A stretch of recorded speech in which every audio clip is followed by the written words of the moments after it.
Hey, looks like I'm live. All right, happy 2026, world. Nobody's watching this live. That's okay.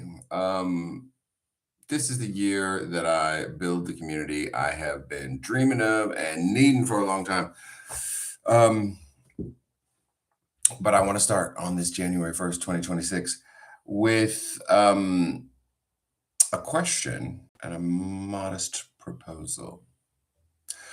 So I think we can feel the tension in the air, all of us, right?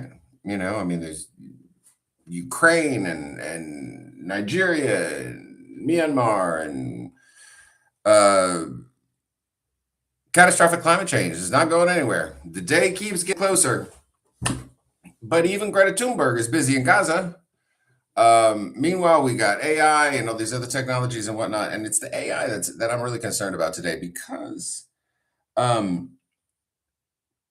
I have a question. Now, I'm not an economist, I'm not a computer programmer, I'm not a scientist of any sort. So correct me if I'm wrong. But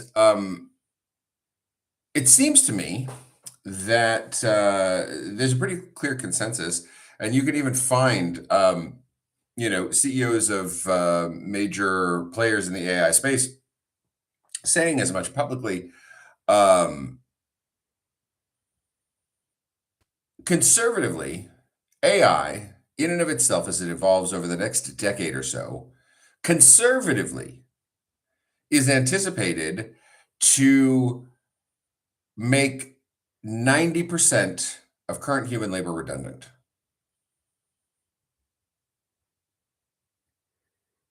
%90 of current human labor. Now, it's possible, as has happened with previous technological disruptors, that people could retrain and find other jobs. But if 90% of total labor is redundant, what are the jobs that you retrain for? Right? These aren't new jobs being created. This is total work being made cheaper, better, and faster by automating it. Machines don't need to take lunch breaks. They don't need to sleep, and they don't require a minimum salary, much less, health insurance and other benefits. So the AI titans are really excited about this. And so there's about 6 or 7 companies. And then on the other hand, I hear that these same 6 and 7 companies essentially are propping up the entire global economy with the trillions that they have invested in this endeavor. Again, explicitly to make 90% of current human employment redundant or unnecessary, or better and cheaper via machine. So if that's the case, and that doesn't even factor in the marriage of the evolving AI technologies to advances that are being made as well in areas as diverse as robotics and nanotechnology and genetic engineering.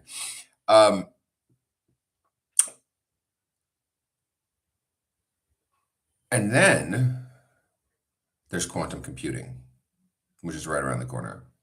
And I don't know what happens when AI marries quantum computing, but I know that it changes everything. But we don't even need to get that far. Let's just stick with the AI issue and let's stick with the employment issue. And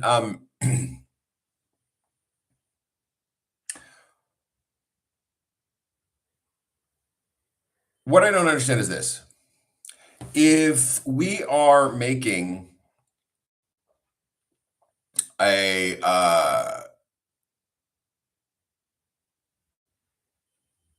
why are we continuing? The same economists that are talking to me or talking to mainstream broadcasters about the amount of money that these companies are investing in AI evolution seem to talk in the next breath about increasing productivity and what bond markets are doing and how currency fluctuations are impacting things and whatnot. And that's fine minute to minute, but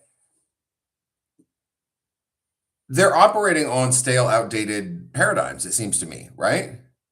Because since at least Karl Marx, all of our theories and policies around economics have been predicated on this sort of delicate dance between labor and capital.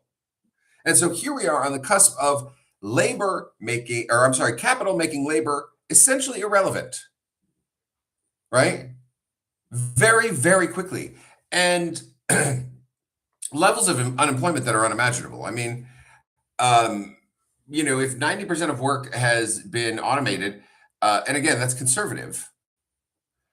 Sure, there will be some new jobs that come along, but let's say the total amount of human work that needs to be done to keep everything afloat, supply chains moving, bellies fed, houses built, etc., is 10% of what it is today. Then why are we talking about productivity levels? Why are we not talking about universal basic income? Why are we not talking more about shortening the work week? Right? Because it seems to me that 90% of people either wind up broke or all of us wind up working a lot less and sharing a lot more.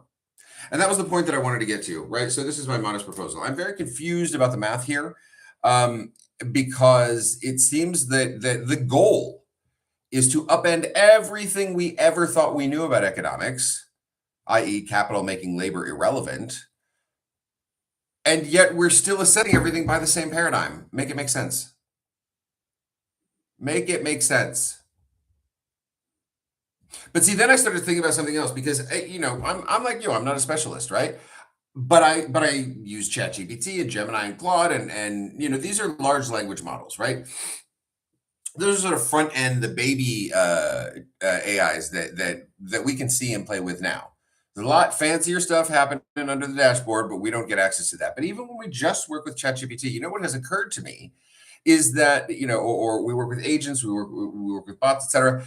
They're all trained on human content, right?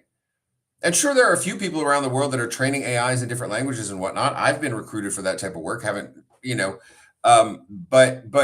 if you ask an AI to write a sonnet, it's reviewing all the sonnets that have been written to make sure that it has the right style and meter, and if you say Shakespearean sonnet, that it's using the right vocabulary and whatnot. AI is sucking up the sum total of human art, culture, science, and knowledge generally that all of us and all of our forebears have produced over millennia. Because what do you have when you have an AI that hasn't learned anything, that hasn't had any of those inputs, that has never read a book or an academic treatise or an article or a Reddit comment, that has not had any inputs from human created content? Well, you have some code all dressed up with no place to go. It's like a horny calculator. It's nothing. Your AI is nothing without us. And that brings me to the modest proposal.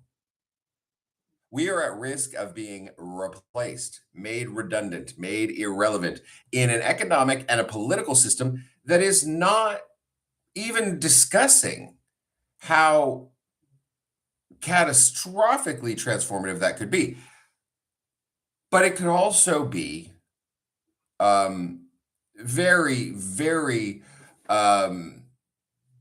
like almost utopian transformative, right? There is a version of the future in which profits are shared and everyone has a starting place of essentially using this planet, taking this planet back to the Garden of Eden, right? Climate change be damned. We'll have quantum mechanics and computers and AI that are constructing the materials that allow us to create the pods that will let us live on the ocean floor or under an iceberg, as well as wherever the beaches are, right? Maybe the beaches will be in Greenland. We don't know. But there is a version of the future, the near future, I'm talking 15, 20 years from now, in which almost nobody has to work, certainly not more than an hour or two a day. That's if they want to cook for themselves. We have plenty of food. We have plenty of energy. We have plenty of time. And Everything that we've been doing, effectively, damn near everything that we've been doing, is now being done better, faster, and smarter and cheaper by machines. And these machines were trained on what we have produced in our lifetimes and those of all the generations that came before us. So we need to own this. We need to share in the profits. You're destroying our economic model. You won't say it out loud, but it's pretty obvious. You're going to decouple capital from labor. That changes the whole paradigm. And that means we need a new system, a new frame, a new way to look at these things. We need new political solutions. We need new associations of governments and types of partnerships that can exist between public and private sectors. We need to redefine the role of religion and education and really everything. So as we move into this 2026, this is my immodest proposal. Let's start to think of the first, or at least the current, of these incredibly fast-moving, quickly evolving, disruptive technologies, that is AI, beginning with large language models. And let's start a new paradigm. Let's let our governments and the Zuckerbergs and Bezoses and Musks and Thiels and Ellsbergs of the world know they don't get to own the wealth of human knowledge. If they want, and if they want to use this to train their machines that they're going to sell to us as a product and yet ask us to continually improve, that's not the economic paradigm that we're going to live in. And it's not a question of socialism versus capitalism or communism. This is a matter of reimagining what we've always understood economics to be. We need to move into a new paradigm and a new model. And it starts with accepting the notion that these new technologies broke capitalism. And that means we need to replace capitalism, not with communism, but with something new. So if you stumbled across this video, I hope you watched, because it's January 1st, 2026. I have been looking forward to this project for a long time. And I know I have a lot of work cut out for me. And right now, ain't nobody watching, but that's fine, because this is going to grow. And as this video finds you, and as I keep making more, and as I build this community, just agree to give what I had to say a thought. Catch you tomorrow.